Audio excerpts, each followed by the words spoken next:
be a part of Weber State and what it has to offer. It's a special place. I truly believe that. It was something when it came open that I was really excited about, putting my name in the hat for that, and just what it has to offer.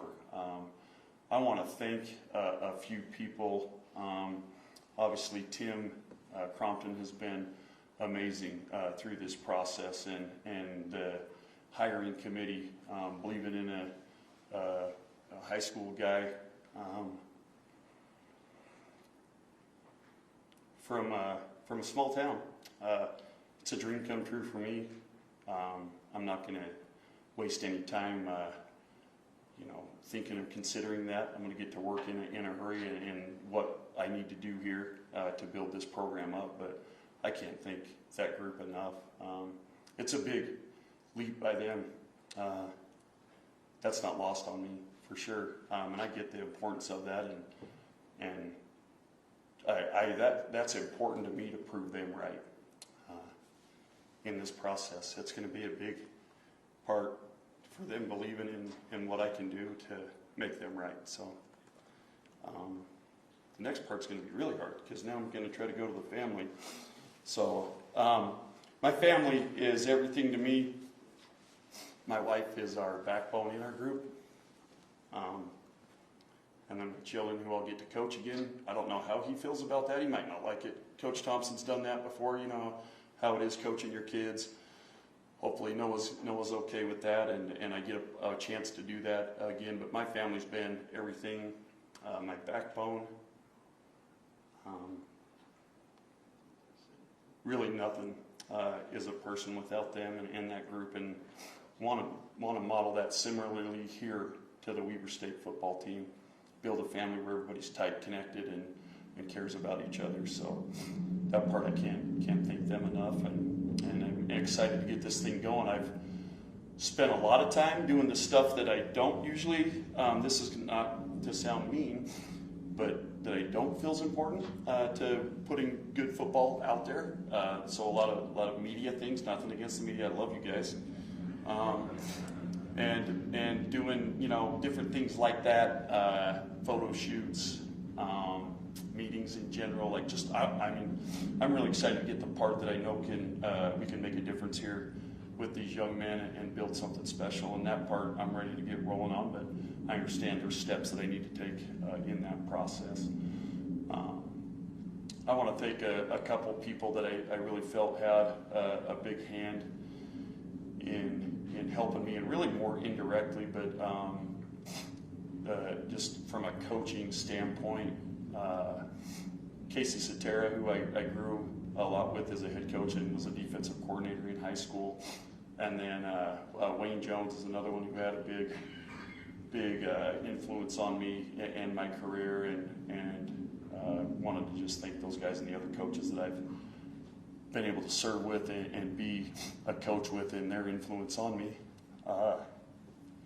Coaches, we all work off of each other, and I've learned so much from all of them. It doesn't matter what level they were at. There's things I've tried to take from everybody, not just the great coaches that are out there, but just ones that maybe that nobody knows about. There's pieces I can take from anybody, and that's what you have to do, I think, in this profession, and what we're going to try to do well here as a coaching staff to build this thing the right way is stay humble but work hard, and build this thing up by continuing to learn and grow as a coaching staff, and then establish the other pieces that we need to establish, like discipline and toughness, and that'll be really the foundation of our program, and caring about our players and having them be good members of the community and the Weber State community as well. So I think I probably covered about everything I can. I probably need to thank my mother as well. She's been amazing.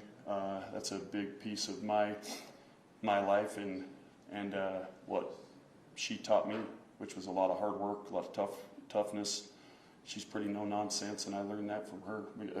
Moms are amazing that way, and I had a good tough one that loved me up, but was really tough on me, and that part I'll always be grateful for. I got some wooden spoons broken over my rear end when I was a young kid, and doing things the right way. So she didn't spare that. So I want to thank her for sure, and love her and appreciate her. we'll open up to some questions from the media. Brett Hines, Senate Examiner. Welcome, Coach. Thank you. So you've got a lot of tenure as a teacher, and obviously you built kind of a juggernaut at Corner Canyon. So could you explain your personal reasons for wanting to now to go after this opportunity, and why you wanted to make that change and that jump? Yeah, no, that's a really good question. There is something special, I believe, about Weber State. There's been good coaches here before, but I really think what Coach Hill was able to do here and how special that was, really I think showed how competitive and how good you can be here and how you can build it with the local athletes. He really built this place to be special here with Utah kids and really established that well in this community. I feel like I can do the same thing and felt like this is a hot commodity as a coaching job, and it doesn't come open all the time. It could be rare. It might not come open, if I didn't jump at it this time for a long time. And it was tough. My youngest son, Carter's a senior, or going to be a senior. We had some difficult conversations. That was a big piece of that because the family aspect is so important. But it felt right. It felt like because this is such a special place, there are so many good people up here. The university does, want to put a good product out there, and I think you can build something really special here. So that was really the main reason why, and having good mentors that have done it before.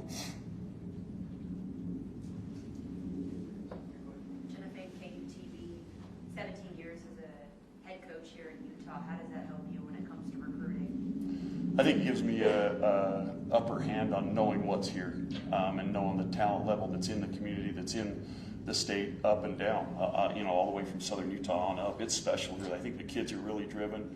They want to be successful. They come from successful families that are really driven. And I think that, there's just so much talent here, and the level of football has become special. And the coaches, high school coaches in the state of Utah are really good coaches. They do a great job of developing athletes, and they, developing hardworking athletes that are going to represent your program the right way. So I think it's huge. I think it's a big piece of why I was probably chosen for this job.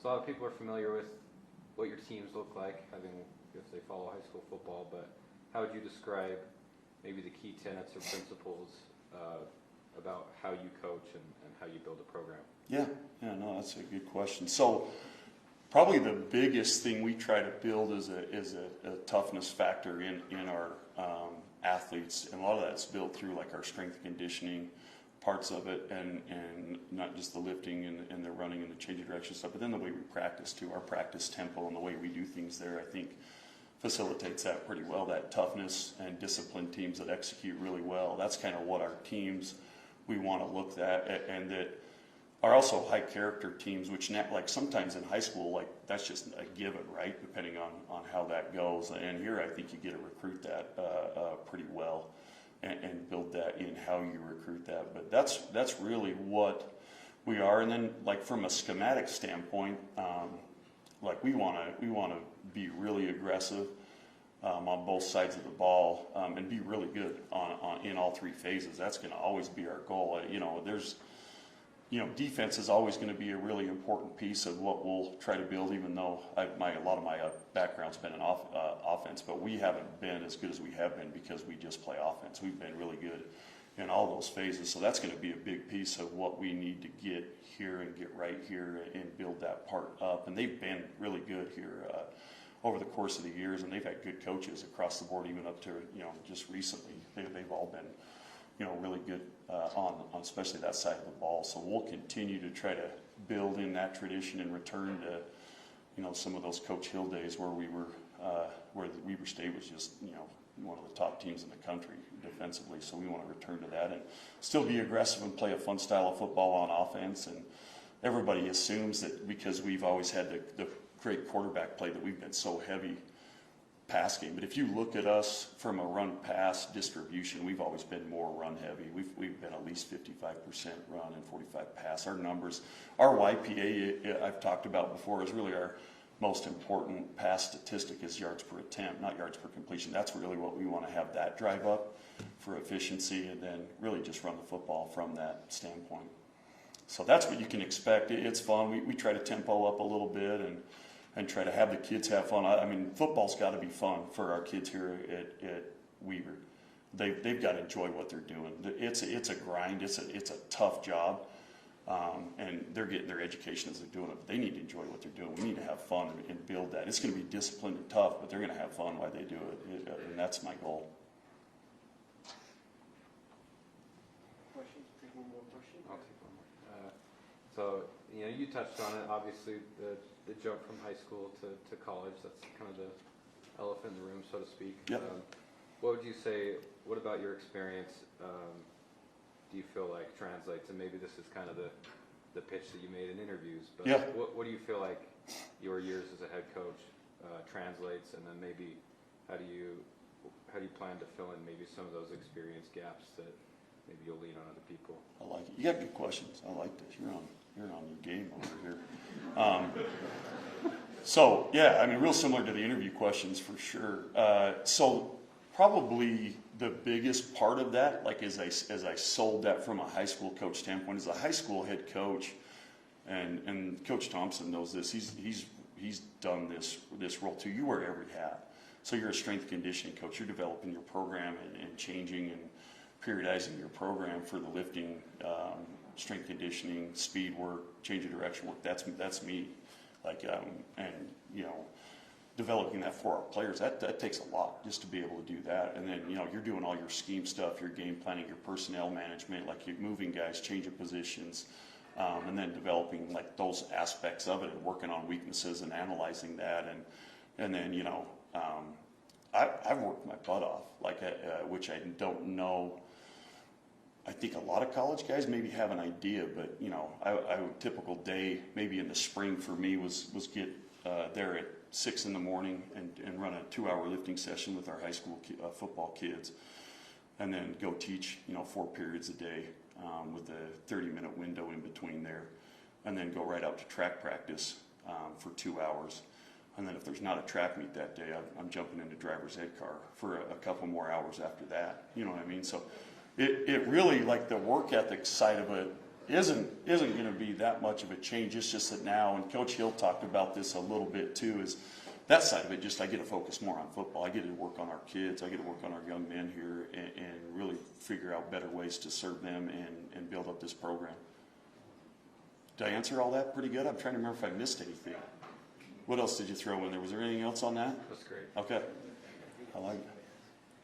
All right, Coach, thank you. Yeah, appreciate it. Thank you.